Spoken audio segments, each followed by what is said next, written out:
애리조나주에서는 지금 뭐 499명, 유권자 명단에 있는 499명이 자기 가게 주소인지 모르겠습니다. 하여간 가게 주소를 본인의 법적인 거주지, 집 주소라고 그렇게 주장한 것으로 드러났다. 주소지도 직접 가서 확인해 보지 않으면 안 된다라는 이야기가 지금 계속 나오고 있습니다. 이른바 이제 캔버싱이라는 걸 하자라는 이야기인데요. 캔버싱 하자라는 이야기가 뭐냐면 지금 이제 공식적으로 보고가 되어져 있는 주소지에 실제로 그 사람이 살고 있는지 방문해서 탐방해야 된다. 예, 그렇게 확인해야 된다라는 이야기입니다. 굉장히 엄청난 노력이 들어가겠죠. 실제로 그 사람이 그 주소지에 살고 있는지 확인하려면 엄청난 노력이 들어갈 텐데 그거 하자라는 이야기들이 지금 나오고 있습니다. 여러 곳에서. 예, 어쨌든 지금 애리조나주 같은 경우에는 유권자 명단에 있는 499명이 집 주소가 아닌 가게 주소를 집 주소로 표시를 해놓은 그런 상황이었다. 그 중에서 110명이 2020년 선거에 투표를 했다. 이 이야기가 어떻게 나왔느냐 하면은 공익법률재단, 그러니까 Public Interest Law Foundation이라는 이 공익법률재단에서 지난 1월 31일, 그러니까 엊그제입니다. 예, 지난 월요일에 발표한 연구 결과에 이러한 내용들이 포함되어 있었습니다. 겉보기에는 수치가 작아 보이지만 499명 별거 아닌데, 아니 뭐 110명 그거 별거 아닌 거 아닌가? 근데 숫자가 작아 보이지만 이 통계는 의미심장할 수 있다. 왜냐하면은 미국 전역에 있는 30개 주의 주의회 선거, 주 하원 선거를 놓고 이야기하면 100표 이하로 결정되는 경우들이 굉장히 많이 나오고 있기 때문이다라는 거죠. 뉴햄프시에서 열린 한 경선에서는 불과 4표 차이로 당락이 결정되는 그런 선거도 있었다. 공익법률재단 보고서에 따르면 전국적으로 1,500만 장의 우편투표용지가 집계되지 않았다라는 이야기가 나옵니다. 마리코파 카운티는 전날 불가능한 투표용지 11만 장을 확보해서 전국 1위를 차지했다라고 했고요. 이 연구는 미국 선거지원위원회의 통계를 인용을 하고 있고 마리코파 카운티가 알 수 없는 상태로 표시된 투표용지 22만 9천 장으로 집계가 돼서 전국의 29위로 기록이 됐다. 또 이 재단에서 내놓은 연구는 또한 애리조나에서 이주한 3만 1,641명이 애리조나주의 유권자 명단에서 제외되지 않고 삭제되지 않고 그들이 새로운 고향주에서 투표 등록을 할 수 있다는 것도 발견했다. 애리조나주 유권자 명단에 있는 사람들 중에서 3만 1,641명은 이미 다른 주로 이사를 간 상황임에도 불구하고 유권자 명단에 그대로 남아 있었고 다른 주로 이사를 간 상태에서도 애리조나주에다가 다시 연락해가지고 투표를 할 수가 있었다라는 겁니다. 이게 어떻게 해서 가능한지 전 잘 모르겠으나 상상력을 동원해서 추리를 해보자면 이사를 할 때 보통 우체국에다가 내가 이사 갑니다라고 신고를 하죠. 그래서 일정 기간 동안 이곳으로 오는 우편물은 내가 새로 이사하는 이곳으로 보내주세요라고 등록을 할 수가 있습니다. 그렇게 등록을 해놓으면은 옛날에 살고 있던 집에 우편물이 오더라도 내가 지금 살고 있는 곳으로 이게 자동으로 전송이 되게끔 하는 것이죠. 유권자 명단에 이름이 계속 남아있기 때문에 우편투표용지가 옛날 살고 있던 집으로 갔을 것이고 그런데 우체국에서 그걸 자동으로 처리해서 타주로 그것을 보내주었을 것이다. 이렇게 되는 겁니다. 그럼 타주에 있으면서도 애리조나주의 투표용지를 받게 되는 것이고요. 거기서 투표해가지고 보내면 그러면 그것은 그대로 집계가 되는 이런 상황이 이제 벌어지게 됩니다. 이러한 정황들은 이미 진작에 이렇게 해가지고 실제로 내가 그렇게 해서 타주에 살면서 투표했었다라는 사람이 증언을 다 하고 나왔고요.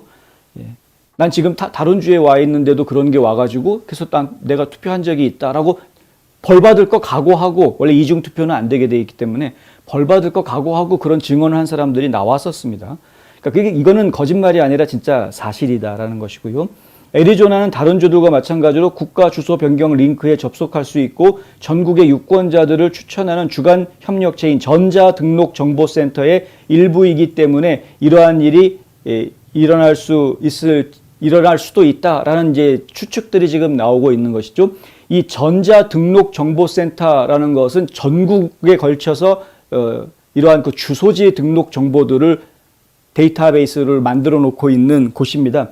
이 전자등록정보센터에 지금 30개가 넘는 주가 참여를 하고 있습니다. 여기에 참여하지 않는 주도 있습니다. 근데 최근에 올해 들어서 그 루이지애나 주가 여기서 탈퇴하겠다라고 발표를 합니다. 그러고 나서 지금 애리조나주에서도 최근에 어제인가요, 오늘인가요, 발표가 나왔는데 주도 이 전자등록정보센터에서 탈퇴하겠다라는 지금 이제 준비 작업에 들어가 있는 것으로 저희가 그렇게 얘기를 들었습니다. 이게 결국에는 주소지를 이렇게 내가 다른 타주로 이사를 가더라도 우편물을 계속해서 받고 보내고 할 수 있는 그런 상황들이 연결이 되다 보니까 이런 문제가 생긴다. 우편 투표 시스템을 아예 없애버리면 되는데, 근데 지금 애리조나주에서는 우편 투표 없애는 거를 얘기를 하는 게 아니라 지금 일단은 이런 것을 위해서 지금 전자등록정보센터에서 탈퇴하겠다라는 이야기가 지금 나오고 있는 뭐 이런 상황이고요. 863명의 애리조나 주민들은 그들의 이름을 변형해서 2번 투표하도록 등록된 것으로 밝혀졌다. 이런 말도 안 되는 일이 지금 벌어진 겁니다. 이름을 바꿨으면은 옛날 이름은 지워야 되는데 이름을 바꿔놓고도 옛날 이름은 그대로 유권자 등록에 남아 있어서 한 사람이 투표용지 2개를 받는 이런 상황들이 지금 벌어졌다. 그게 863명이나 됐다라는 이야기입니다. 크리스찬 아담스 이 공익법률재단의 회장은 이런 이야기를 합니다. 최근의 역사는 유권자 명단에서 우스꽝스러워 보이는 오류가 얼마나 선거의 오보를 부채질하고 근소한 결과 속에서 대중의 스트레스를 증가시키는지 보여줬다. 유권자 명단이 잘못되어 있는 바람에 여러 가지 해프닝들이 벌어지고 있는데 이 말도 안 되는 일들이 벌어지고 있다는 거죠. 애리조나 선거관리관들은 중간선거를 위한 유권자 명부를 준비할 시간이 아직 남아있다. 이렇게 이야기합니다. 그러면서 재단은 미국 선거에서 선거 청렴의 대의 명분을 돕고 무법 행위에 맞서 싸우기 위해 주와 다른 주들을 지원하기 위해서 존재한다라고 이야기했습니다. 공익법률재단이 발표한 내용입니다. 그러니까 공익법률재단은 선거 청렴성을 위해서 앞장서겠다 이런 이야기를 하고 있는 것이고 아직은 이제 올해 열리게 될 중간선거를 치르기 전에 유권자 명단을 다시 손볼 수 있는 충분한 시간이 있으니 빨리 손봐라라고 지금 주장하고 있는 것입니다.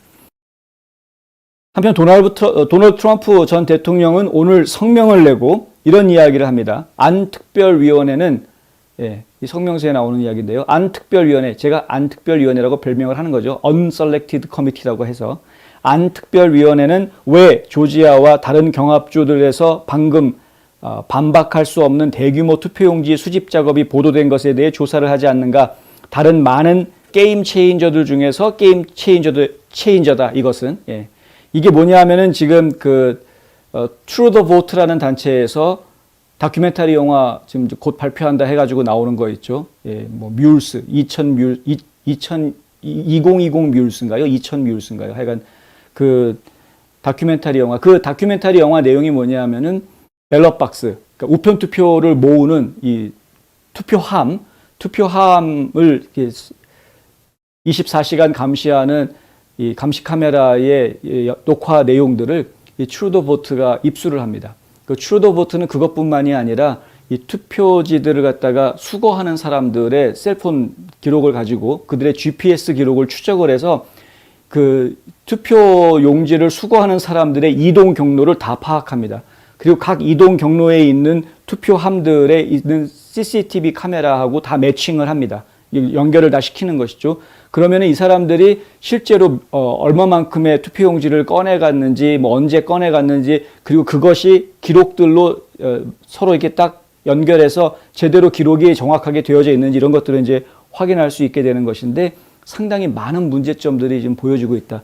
원래 투표용지를 한 사람이 하나 자기 것만 하게 돼 있는 것인데 한 사람이 여러 개의 투표용지를 와서 집어넣는 그런 장면들도 나오고, 그리고 투표함에서 수거를 해가지고 갔으면 최대한 빠른 시간 안에, 가능한 빠른 시간 안에 이 개표소로 갖다 주어야 되는데 그걸 수거를 해가지고 엉뚱한 데로 자꾸 돌아다니고 심지어는 며칠이 지나서야 개표소에다 갖다 주는, 그래서 그 사이에 과연 이것이 안전하게 유지가 됐었는지 아니면 다른 사람들이 그걸 열어보고서는 다르게 조작을 하고 바꾸치기 할 수 있는 그런 시간이 충분했다라는 의혹들이 지금 제기가 되고 있는 뭐 이런 내용들입니다. 이제 그런 내용들을 실질적으로 이제 영상으로 보여주고 다큐멘터리화한 것인데 이렇게 지금 거부할 수 없는, 눈으로 직접 보여주는 증거 자료들이기 때문에 거부할 수 없는 자료들이 나오는 상황에서 왜 지금 조사를 안 하느냐?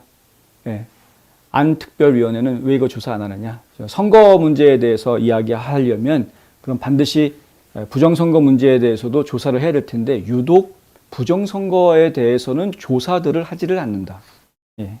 조사하고 나서 투명하게 이렇게 조사했는데 결과가 이렇다라고 발표가 나오면은 좋겠는데 대충 조사해가지고 뭐 대충 혐의 없음 뭐 이런 식으로 발표를 하고 넘어가려고 하고 뭐 몇 명 불법 행위가 포착이 됐으나 결과를 바꿀 수는 없는 정도의 미미한 수치다. 뭐 이런 식으로 그냥 넘어가 버리려고 하는 이런 상황이 자꾸 나와서 이건 굉장히 지금 속상해 있는 이런 상태다. 뭐 이렇게 말씀드릴 수 있겠고요.